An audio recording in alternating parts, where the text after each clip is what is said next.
Good afternoon, everyone. I hope everybody is doing well today. Welcome to the first lesson of this summer. My name is Jack Tong, and I will be your presenter. Today's lesson will teach everyone the proper practice on how to maintain a healthy lifestyle and ensure a better living in general. By the end of this lesson, everyone should be able to know how to stay strong, mentally fit, and independent no matter how old you are. Without further ado, let's get started to the lesson. To maintain a healthy lifestyle and good health, the Government of Canada strongly recommends 3 things. Number 1 is to make sure you partake in some form of exercise every day. Number 2 is to reduce and be mindful of the time spent every day lying down or sitting with little to no physical movement. Number 3 is to consistently get a good amount of high quality sleep every night so you can wake up feeling refreshed and full of energy. Now I am going to go more in depth and explain how to perform each of these tasks correctly and how it will benefit the body and mind in the long run.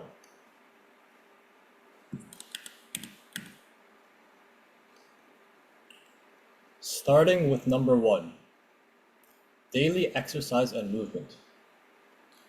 What daily exercise and movement means is to perform a variety of physical activities with different intensities. This includes getting at least a minimum of 150 minutes of moderate to vigorous physical activity every week. Some examples are jogging in the park, biking with friends, jump roping, or even dancing at home to some music. Daily exercise and movement also includes muscle strengthening activities at least 2 times a week, such as push-ups, pull-ups, sit-ups. Another very important thing is including physical activities that challenge your balance and stability. Some good exercises are squats and standing on one leg. Finally, make sure you include a few hours of light physical activity every day, like casual walking, stretching, and general housework. Now, these are the standard guidelines to follow if you are new or unfamiliar with how to exercise properly and not get the actual benefits and rewards. If you are able to do more exercise, you are encouraged to do so, and if you are less physically fit, it's also okay to start lighter and work your way up to the standard.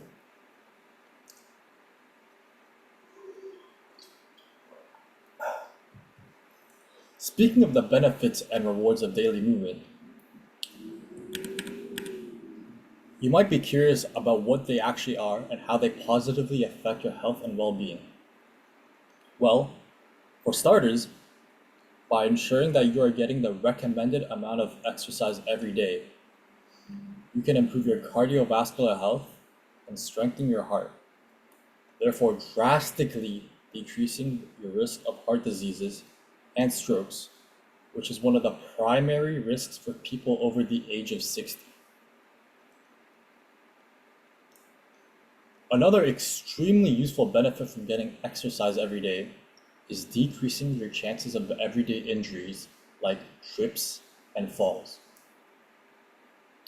This is because regular training to strengthen your muscles and regular training on mobility and balance will aid in preventing severe injury and help protect your body better during trips and falls if they do occur. Studies also show that people who regularly exercise and maintain a healthy lifestyle are less likely to receive neurodegenerative diseases like Alzheimer's as they get older in age. With all these advantages from simply getting a few hours of exercise each week, there is no reason for anybody to not stay active. and I highly suggest everyone here gives it a chance if they haven't already.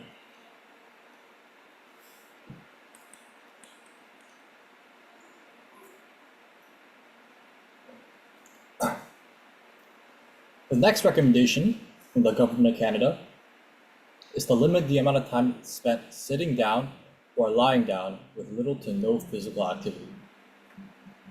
Excluding sleep, of course, the maximum amount of time spent each day sitting down or lying down should not exceed 8 hours. If you find yourself sitting for long periods of time at once, it is recommended to take breaks around every hour via some light physical activity. For example, walking around the house, doing some chores, or watering the plants. Another important thing to remember is to keep track of your daily recreational screen time and not spend too much time watching TV or YouTube. The daily screen time limit should be around 3 hours. If it is difficult to keep track of how much time you have spent each day on screen, one way is to use a timer on your phone or iPad to assist in monitoring your time. On the right over here, I've provided some images of the timer app for iPhone and Samsung if you don't know what they look like. They're very easy and convenient to use, so don't be afraid to give them a try if you haven't yet.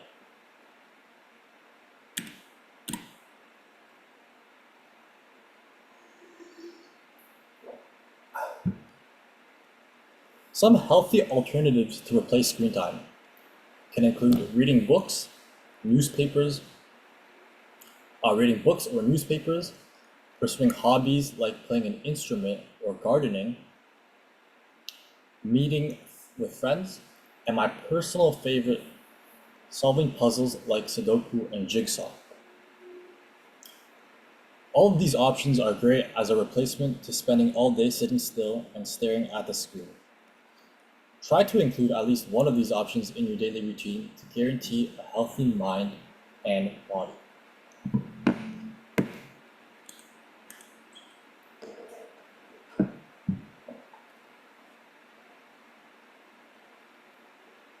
Finally, this is the last recommendation from the Government of Canada to maintain good health and general well-being. Sleep quality is one of the most important things in our lives, and the difference between a good night's rest from a bad one can be massive. Here are some important things to remember that will help you get a good night's rest.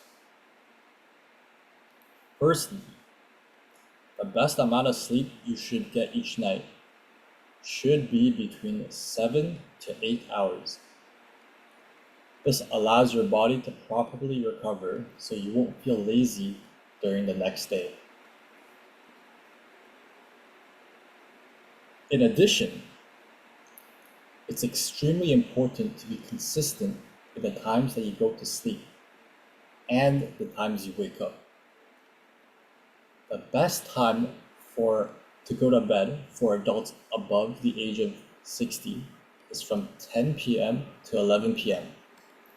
And the best times to wake up for adults over the age of 60 will be from 6 a.m. to 7 a.m. A consistent routine will allow your body to properly adjust its inner clock, and over time, your body will know when it needs to go to bed and when it needs to wake up. Lastly, one common mistake a lot of people make before bedtime is spending too much time looking at screens and not allowing food to effectively digest from the previous meal. Research shows that you should eat at least 2 to 3 hours before bed so the food in your stomach can be digested better. This will make sure your sleep quality won't be interrupted by an upset stomach. Also, I'm sure everyone knows this, But just as a quick, friendly reminder, do not take caffeine 6 hours before bedtime for optimal sleep. This includes coffee, tea, or energy drinks like Red Bull. A lot of people know not to eat food before bed. However, not a lot of people know that looking at screens before bedtime will also interfere with your sleep quality and possibly disrupt how quickly you can fall asleep. This is why you should remember to not engage in any screen time at least 1 hour before bed.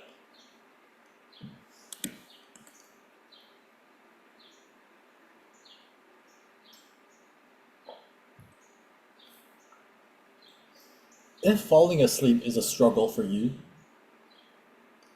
and you often take a long time before falling asleep, here are some tips and advice that can potentially help and improve your quality of sleep. For starters, playing low volume music such as jazz or classical can be beneficial as it relaxes the mind and quickly puts your body in a drowsy state, so you can be more ready to fall asleep. Another great option is to do some simple meditation through breathing exercises. They are useful because they lower the heart rate and calm the body down, which can help you fall asleep faster. Furthermore, the temperature and the lighting of the room can definitely affect the way you sleep. The temperature of the room should be set to around 18 degrees Celsius, and also make sure all the lights are turned off or turned down to as low as possible for optimal sleep quality.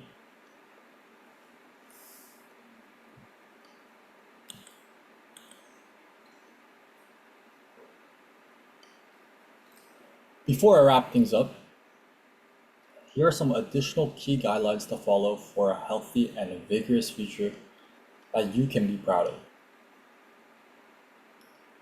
Obviously, the first thing to be mentioned is the damages and harmful effects of smoking.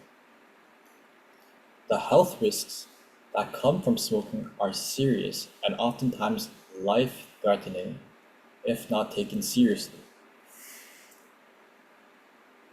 Some examples include lung cancer, cardiovascular diseases, and respiratory issues. Smoking is extremely harmful, and even if you are keeping in shape through an active lifestyle and getting good quality sleep consistently, it will not protect you from the dangers of smoking. My grandfather actually passed away due to lung cancer, even though he was very physically active and played professional basketball. So don't think just because you're fit, you can smoke without any repercussions. Quitting smoking is obviously not easy, of course. My advice is to try to talk to your doctor so they can give you a proper plan on how to rehabilitate and restore your lungs back to its normal, healthy state.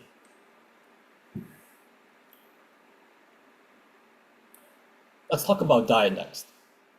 Diet is often overlooked by a lot of people and not taken seriously. A proper diet can be life-changing and noticeably increase longevity. Here are some dietary advice from the Government of Canada. Avoid highly processed foods whenever possible. Examples are instant noodles, chips, pops, and soda drinks. Despite how good they taste and their addictiveness, it is extremely detrimental to your health, and frequent consumption of these foods can lead to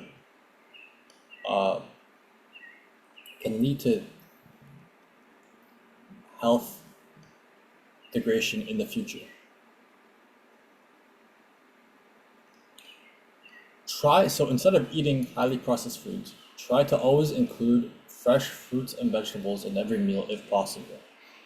And also make sure to eat lean proteins and healthy fats like fish and avocado. Be mindful of your daily salt intake as well, since that is the leading cause for high blood pressure. Be sure to not over-consume alcohol and only drink healthy amounts every day. Finally, it is always a good idea to frequently visit the doctors for regular checkups to make sure you are still in good health and do not have any unaware diseases or sicknesses that you may not be aware of.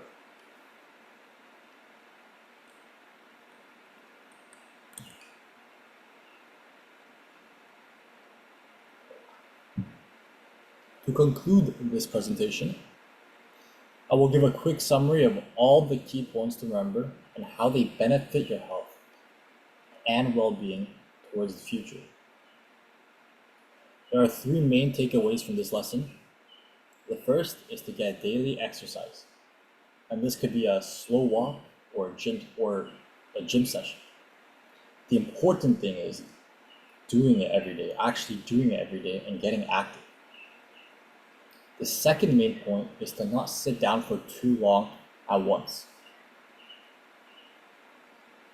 Make sure to consistently get up and stretch your limbs or stand for a bit between each hour.